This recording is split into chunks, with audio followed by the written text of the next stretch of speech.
Hey guys, it's Mr. Schauber, and let's go over slavery, secession, the Civil War, and the Emancipation Proclamation. This is page 97 in your packet. Let's start out by talking about Dred Scott. Dred Scott was a slave. He lived in Missouri. Uh, this is pre-Civil War, and of course, the nation was divided at that time basically in half, North and South. Anything to the north of the line, known as the Missouri Compromise. Okay, anything to the north of the line, slavery was not allowed at all. Anything to the south of the line, slavery was allowed, but it wasn't required. So Missouri was a slave state. Dred Scott lived in Missouri. His slave owner moved him up to the north for a short time, and then they moved back to Missouri. And he, all the while, continued to treat him like a slave. Well, Dred Scott and eventually his family, his wife and kids, he was allowed to marry and then have children.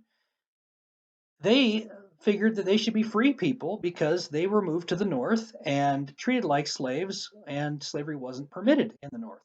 And so his court case will eventually go all the way to the Supreme Court, and it is going to be one of the landmark Supreme Court cases of the era, because if the Supreme Court rules in his favor that he is a free man, then the North sees that as a huge victory and as a justification for their belief that slavery is evil and wrong.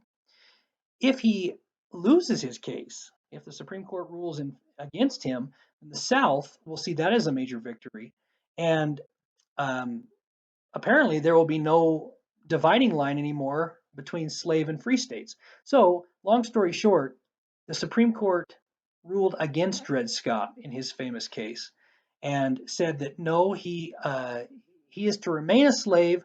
Slaves are property. They have no rights to sue in federal court. This case should have never happened. And this is a huge ruling because the North and the South basically just further divide, and the chasm between them widens, and there's no going back at this point. Now, this doesn't cause the Civil War, but it might have expedited the Civil War a little bit, and it certainly is a major, major case in U.S. history. Then, just a couple years after the Dred Scott decision, the election of 1860 happens. And this is going to be one of the craziest and most controversial elections in history, not because of necessarily how it played out, but because of the ramifications of it afterward. You can see Abraham Lincoln won the election. There were four men representing four different political parties.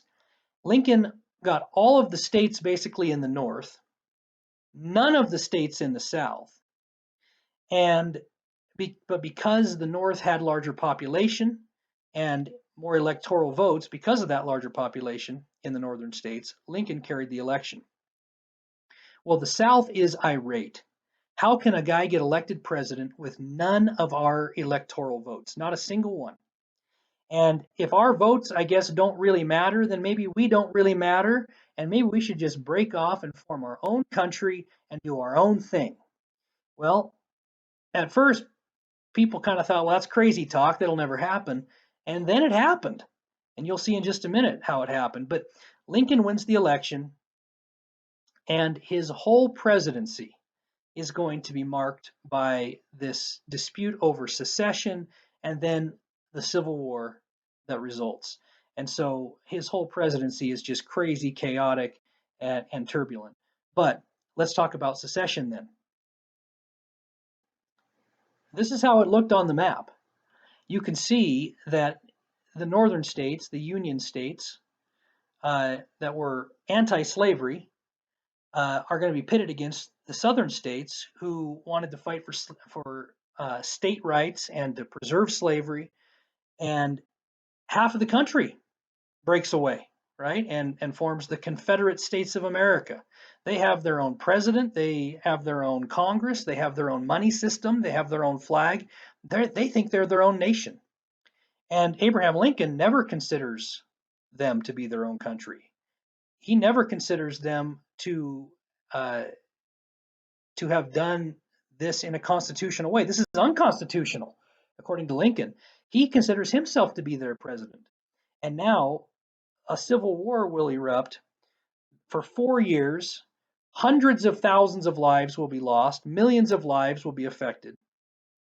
And this is going to be the craziest time in US history up to that point, because Abraham Lincoln is trying to restore a country that is torn apart, and he knows the only way to do that is for the North to go down to the South, fight battles, defeat the South, and bring the South back, because the South's not going to come back on their own. And so you'll notice there are 4 border states there: Missouri, Kentucky, West Virginia, and Maryland. And those actually were states that fought for the Union, or at least helped the Union, but were allowed to keep their slaves. And so that's just kind of a caveat. But anyway, this is what happens when the South secedes, and Lincoln just is beside himself. He can't believe what he's observing. Like I said, the Civil War is going to take place for 4 years, 1861 to 1865. And Abraham Lincoln and the Union will be trying to defeat the Confederacy, led by the head general on the battlefield, Robert E. Lee. Lincoln actually offered Lee, on the eve of the Civil War, the position of head commanding general for the Union, and Lee, being a Virginia boy, a Southern boy, he declined and said, no, I have to stay loyal to the South. I'm going to fight for the South. If Lee had fought for the Union, the war might have been over a lot quicker. Lee was the best general in the war. The South actually had better trained generals. 7 out of the 8 military schools, military colleges before the Civil War in the United States were in the South. But the North had most of the other advantages. They had double the population, double the economy. The factories were running day and night. They had double the railroad track to transport soldiers and goods. And so the Union should, on paper, should have won this thing pretty quick, but the South had better trained generals, and they were fighting most of the battles, at least the first part of the war, on their home turf. And so this war goes on for 4 years at the cost, like I said, of hundreds of thousands of lives lost, and just a horrible, terrible thing that this nation went through. And Abraham Lincoln, his whole time in office, from day one till the day he's assassinated, is dealing with this tumult and this craziness. Now, Lincoln was personally opposed to slavery. He did not believe slavery should be a thing, but he also didn't know and didn't at first think that he had the authority to end slavery. And so as time goes on, though, about halfway through his term and halfway through the war, he finally becomes convinced that yes, he does have the authority, and not only the authority, but the duty to end slavery. It's his obligation. And so on January 1st, 1863, he issues the Emancipation Proclamation, which will announce that all slaves in areas of rebellion, which is code for the Confederacy, are now free. And of course, Southern slave owners didn't consider Lincoln's proclamation to be of any value to them because they didn't think he was their president. But Lincoln says, no, I am your president, and those slaves are now free. And so how did slaves find out about it? Well, there was no TV or internet or radio. So the Northern armies that were winding their way through the South and fighting battles were the ones who oftentimes said, hey, slaves, your president in the North has declared you free. Come join up with us. Join the Union. Get a gun. Go back and visit your former slave master.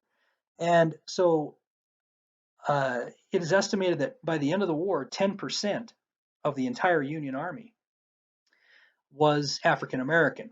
Now, some of those were free blacks from before the war, but many of them were ex-slaves who joined up with the Union after the Emancipation Proclamation. So, and they are invaluable in helping the Union achieve victory and bring the South back and restore the Union. So this is kind of an early look at what the civil rights were kind of meant in the mid 1800s and the Civil War that is fought. And we'll look at in the next PowerPoint at the aftermath of the Civil War and some of the amendments that come into being because of how the Civil War played out, and so forth. So stick with us for that one.